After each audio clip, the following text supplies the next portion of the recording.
الشیطان الرجیم بسم اللہ الرحمن الرحیم لقد من اللہ علی المؤمنین اذ بعث فیہم رسولا من انفسہم صدق اللہ مولانا العلی العظیم وبلغنا رسولہ النبی الامین الکریم ونحن علی ذلک لمن الشاہدین والشاکرین والحمد للہ رب العالمین۔ محبت و عقیدت سے بارگاہ رسالت میں درود پاک کا ہدیہ پیش کریں۔ اللہم صلی علی سیدنا مولانا محمد وعلی آل سیدنا مولانا محمد وبارک وسلم کما تحب و ترضی بان تصلی علیہ۔ رب تبارک و تعالیٰ پر، اس کی عظمت و جلالت پر، اس کی یکتائی اور کبریائی پر، اس کے بے پناہ احسانات پر ہم قربان۔ اچھا، صحابہ اور اہل بیت کو بھی ماننے میں بھی کچھ ایسے ماں ہیں جو قانون میں، شریعت میں، نماز پڑھنے کے طریقے میں، روزہ رکھنے میں، قانون شریعت میں، پرسنل لا میں اپنی اپنی دفلی بجاتے ہیں۔ اور اللہ کا ایک بھی کرم کہ ہم کو مقلد بنایا اور امام دیا فقہ کا تو امام اعظم دیا، پیر دیا تو غوث اعظم دیا۔ تو کیا اتنا سب انعام دیا، اور جب فتنہ آیا تو ہم کو فتنوں سے بچایا۔ منکرین زکوٰۃ آئے تو ہمارے ہاتھ میں صدیق کا دامن، جب خارجی آئے تو ہمارے ہاتھ میں علی کا دامن، جب یزیدی آئے تو ہاتھ میں حسین کا دامن، جب مامونی آئے تو ہاتھ میں امام احمد بن حنبل کا دامن، جب بدعقیدہ بھارت میں آنے لگے تو ہمارے ہاتھ میں امام احمد رضا کا دامن۔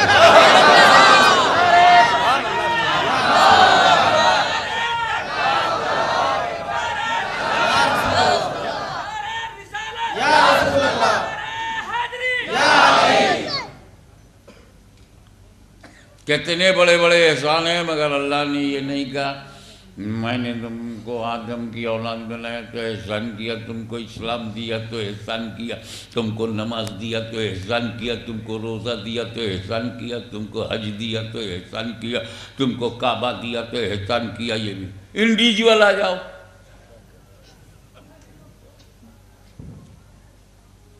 تم کو بہترین شکل پہ پیدا کیا، انڈیویجول، خلق الانسان فی احسن تقویم، احسن تقویم، بہترین صورت میں پیدا کیا۔ یہ بھی احسان نہیں جتایا۔ اور بتاؤں آپ کو، دو گردے دیے، دل دیا، ارے یہ آنکھ، اسی کی قیمت بتا دو، کون صاحب 50,000 میں اپنی دونوں آنکھیں دو گے؟ چلو 1 لاکھ لگاتا ہوں، 1 لاکھ میں 1 آنکھ دے، 2 لاکھ میں دونوں دے دو۔ اس کا مطلب ہے کہ میری دونوں آنکھیں 2 لاکھ سے زیادہ قیمتی، تبھی تو بیچا نہیں بھائی۔ ارے میری آنکھیں میری نعمت ہیں، آنکھیں نہیں تو دنیا نہیں دیکھوں گا۔ اور سب سے بڑی بات یہ ہے کہ میں قرآن کی آیتیں نہیں دیکھ پاؤں گا، میں اپنے والدین کا چہرہ نہیں دیکھ پاؤں گا، میں اپنے مرشد کی نورانی شکل نہیں دیکھ پاؤں گا، اور حج کرنے گیا تو میں کعبہ نہیں دیکھ پاؤں گا، گنبد خضرا نہیں دیکھ پاؤں گا۔ تو اپنا 5 لاکھ رکھ، آنکھیں نہیں دوں گا۔ اچھا تو زبان دے دے 5 لاکھ میں، کاٹ کے اندر سے کاٹ کے نکال کے مجھے دے دے تو اچھا، تاکہ میں کفر کو کفر نہ کہہ سکوں، ابو جہل کو ابو جہل نہ کہہ سکوں، یزید کو یزید نہ کہہ سکوں، سنی کو سنی، شیعہ کو شیعہ اور وہابی کو وہابی نہ کہہ سکوں۔ حق بولی بند ہو جائے، جب زبان نہیں تو بولوں گا کیا؟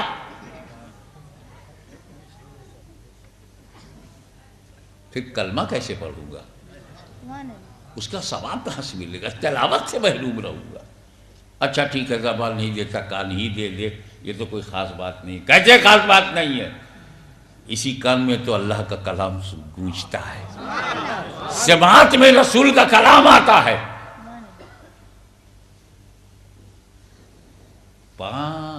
50 لاکھ میں بھی یہ بدن. اچھا تو دماغ ہی دے دے. آج کل تو اس سے کام لیتا ہی کہاں ہے. دماغ سے کام لیتا کیا کہنے بہت کو تو نبی پر سلام بھیجنے میں شرماتا. جنگن من ادھینائک کے لیے کھڑا ہو جانے والا یا نبی سلام علیک کے لیے نہیں کھڑا ہوتا. ارے ہندوستان کے لیے تو کھڑا ہوا, ویلکم. حبیب رحمان کے لیے کب کھڑا ہوگا؟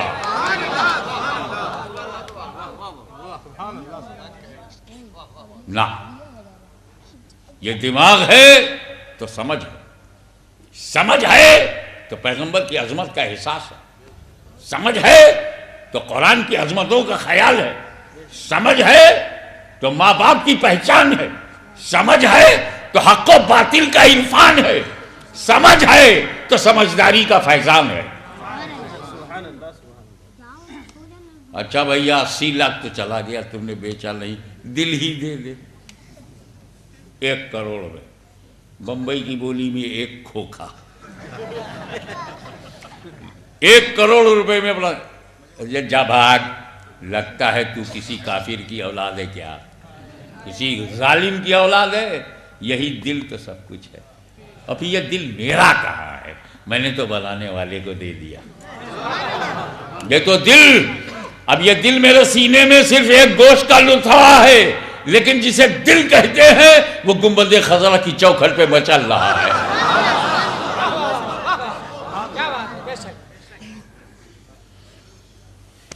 1 کروڑ کا مال آپ کے پاس ہے تو اللہ تعالیٰ نے ہر بندے کو کروڑ پتی بنایا. اللہ تعالیٰ نے, میرے رب نے ہر بندے کو کروڑ پتی بنایا. وہ مال بیچ کے کروڑ پتی ہو گئے, تم نے ابھی اپنے گوڈاؤن میں رکھا ہے, بیچا نہیں ہے. بیچو تو تمہیں بھی رب نے کروڑ پتی بنایا. پھر بھی ہمیں حد تو یہ ہے کہ میں نے کہیں پڑھا تھا, میں اس روایت کا ذمہ دار نہیں ہوں, آپ کو بتا دوں. ایسے سنی باتوں کو تو میں خود ہی بول دیتا ہوں, میں نے سنا ہے, اور جو جینوین ہے اس کو دبا کے بولتا ہوں. جہاں میں مطمئن ہوں اس کو ڈنکے کی چوٹ پر بولتا ہوں. وہ ہمایوں کہیں ڈوب رہا تھا اور کسی بھشتی نے اسے بچا لیا تھا, تو خوش ہو کر کے بولا مانگو کیا مانگتے ہو, تم نے احسان کیا, میری جان بچایا. وہ ڈوب رہا تھا, نکال لیا, 1 بار جان بچایا. تو بولا کیا مانگتے ہو, تو بولا میرے کو 1 دن کی بادشاہت دے دو. وہ کیا ہوا چھوڑو, ہوا نہیں ہوا چھوڑو, لیکن یہ بات طے ہے کہ کسی ڈوبتے کو اگر تم بچا لو تو زندگی بھر وہ تمہارا احسان مانے گا. اب آؤ اللہ تمہیں کتنا بچاتا ہے وہ دیکھو. اگر آکسیجن اندر نہ جائے, اندر نہ جائے تو مر جاؤ گے, اور اندر سے باہر نہ آئے تو مر جاؤ گے. آکسیجن نہ جائے تو موت, کاربن ڈائی آکسائڈ باہر نہ آئے تو موت. اب کتنی بار دن بھر میں تم ایسا کرتے ہو, اتنی بار رب تیری جان بچا رہا ہے. تو خدا نے دل دیا, احسان نہیں جتایا. خدا نے دماغ دیا, احسان نہیں جتایا. خدا نے زندگی دیا, احسان نہیں جتایا. اتنی لمبی چوڑی زمین دیا, احسان نہیں جتایا. اتنا شاندار سورج دیا, احسان نہیں جتایا. چاندنی کے لیے چاند دیا, احسان نہیں جتایا. کہکشاں کی قطار کھڑی کر دی, احسان نہیں جتایا. آب زمزم دیا, احسان نہیں جتایا. کعبۃ اللہ دیا, احسان نہیں جتایا. قبلہ دیا, احسان نہیں جتایا. دل و مذہب دیا, احسان نہیں جتایا. لیکن جب 12 ربیع الاول کو میرا نبی پیدا ہوا تو رب احسان جتا رہا ہے.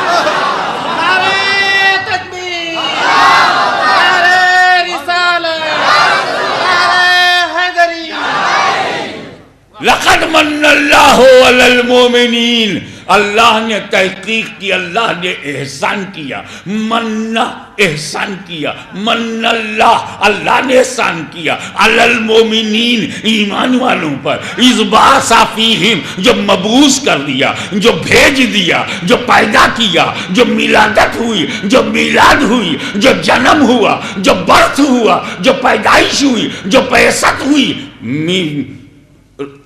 اذ بعث فیہم رسولا، رسول جو بھیجا۔ آپ دیکھیں زمین بنائی احسان نہ جتایا، نبی بھیجا احسان جتایا، عقل دیا احسان نہ جتایا، نبی بھیجا تو احسان جتایا، ہمیں دل دیا، زندگی دیا۔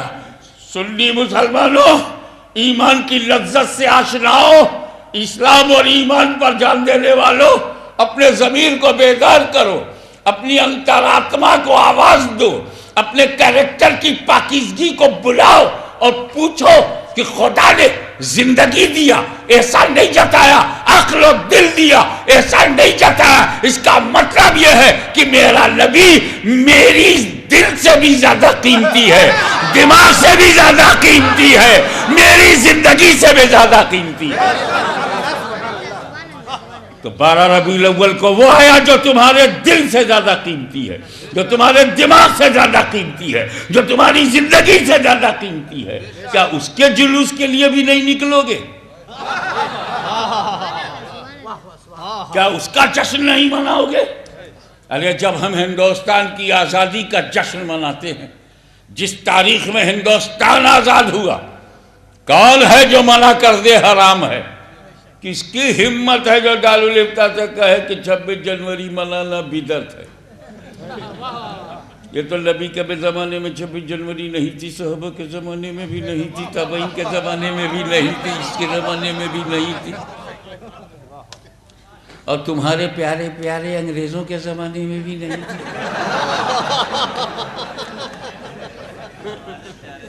ہمت نہیں کہ اسے بدعت کہیے، کیونکہ ہندوستان سے نکال دیے جائیں گے۔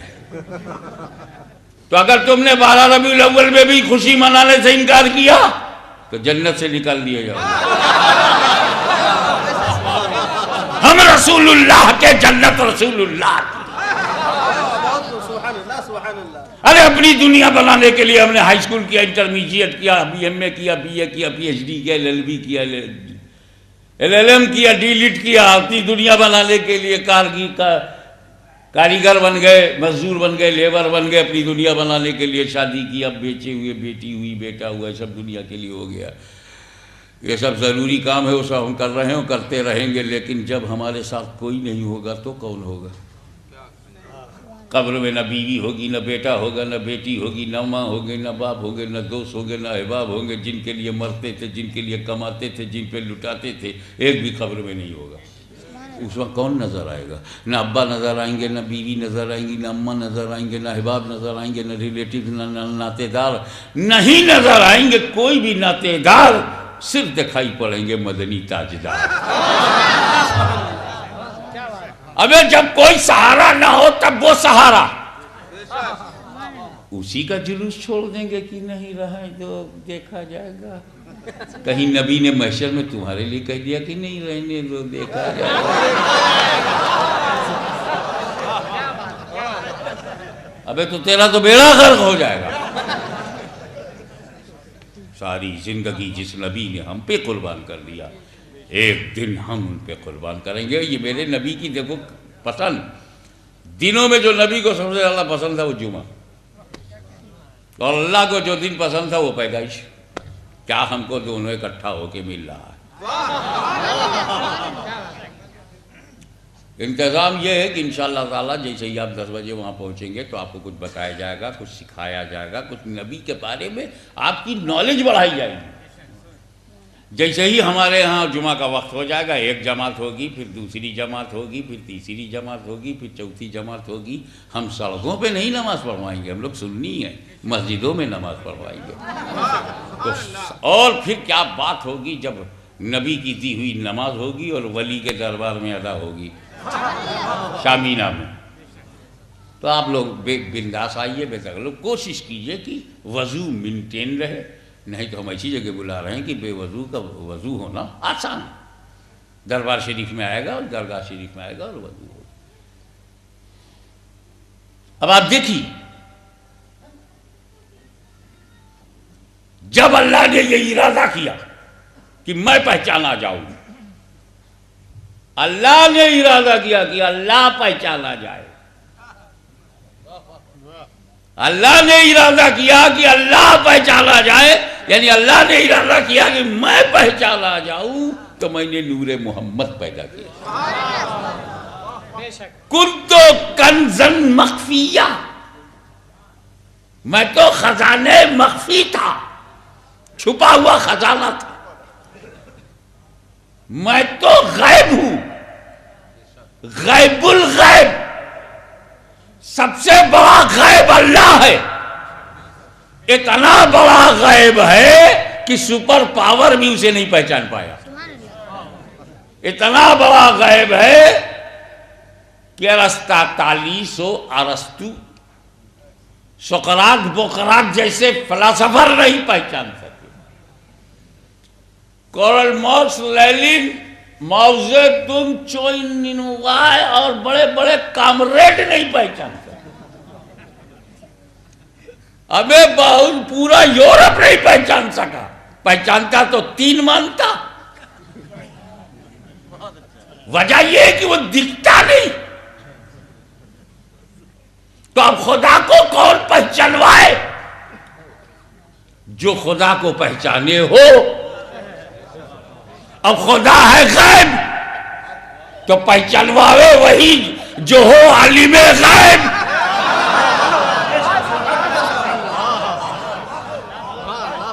آج میں آپ کو بتاؤں what is the importance of prophet. Why Allah Ta'ala send prophet for the guidance of the people. یہ نبی کیوں آیا؟ کیا بتانے آیا؟ یہ بتانے آیا کہ لاؤڈ اسپیکر یہ ہے؟ کیا نبی یہ بتانے کے لیے آیا کہ پانی میں ہائیڈروجن آکسیجن ہے؟ کیا نبی یہ بتانے آیا کہ پانی کے لیے زمین کے نیچے؟ اس میں ہمیں نبی کی کیا ضرورت؟ آج بھی غیر مسلم بغیر نبی سے پوچھے پتہ لگا لیتے ہیں. نیچے پٹرول ہے، نیچے ڈیزل ہے، نیچے کوئلہ ہے، نیچے پانی ہے. لگتا ہے نا؟ نبی سے پوچھتے ہیں کیا؟ ہواؤں میں کیا ہے، فضاؤں میں کیا ہے، سماؤں میں کیا ہے، سب پتہ لگا رہے ہیں.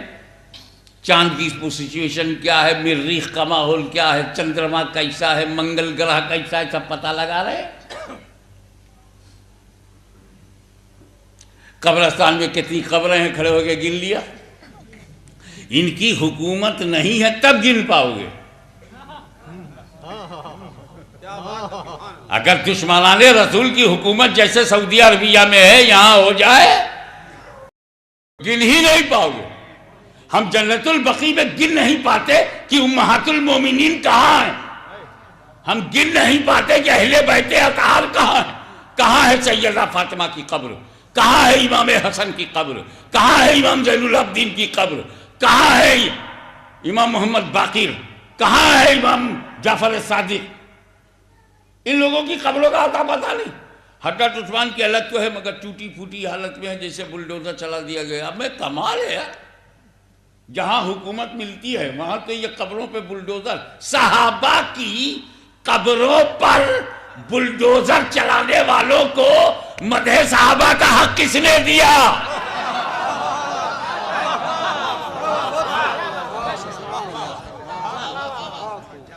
جو حضرت مخدوم شامینہ کی قبر توڑے اسے فاتحہ پڑھنے کا حق کون دے گا؟ دھوکہ دھڑی بند کرو، اصلی چہرہ لکھنؤ کو دکھاؤ.